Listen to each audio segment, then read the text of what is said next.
တော်လာမနက်ခင်းမှာလူလူမြန်မာသတင်းဌာနရဲ့ဇန်နဝါရီ2ရက်နေ့မနက်ခင်းသတင်းစီစဉ်ကိုကျွန်တော်ကိုစောကတင်ဆက်ပေးပါမယ်။ပဲခူးတိုင်းပဲခူးမြို့နယ်တွင်စစ်ကြောင်းထိုးလာတဲ့အာဏာသိမ်းစစ်တပ်ကိုကြားဖြတ်တိုက်ခိုက်ခဲ့ရာဗိုလ်ကြီးတဦးပါဝင်စစ်သား6ဦးသေဆုံးခဲ့ပြီး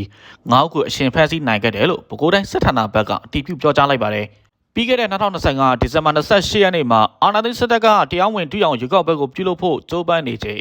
ဒေသခံပြည်သူတွေကစန့်ကျင်ဆန္ဒထုတ်ပေါ်နေစဉ်စစ်ကြောင်းတို့ဝင်ရောက်လာတဲ့အာဏာသိမ်းစစ်တပ်ကိုပြည်သူ့ကာကွယ်တပ်မတော်အမှတ်2စစ်စီနယ်မြေပဲခူးတိုင်းစစ်ဌာနဗျူဟာ22ကုကဲမှုအောက်ရှိ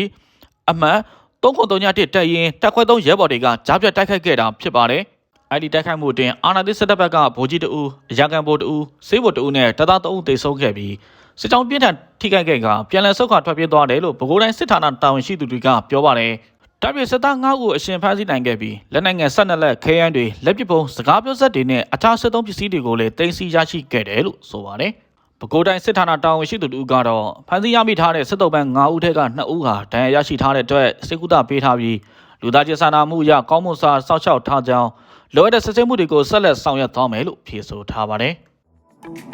။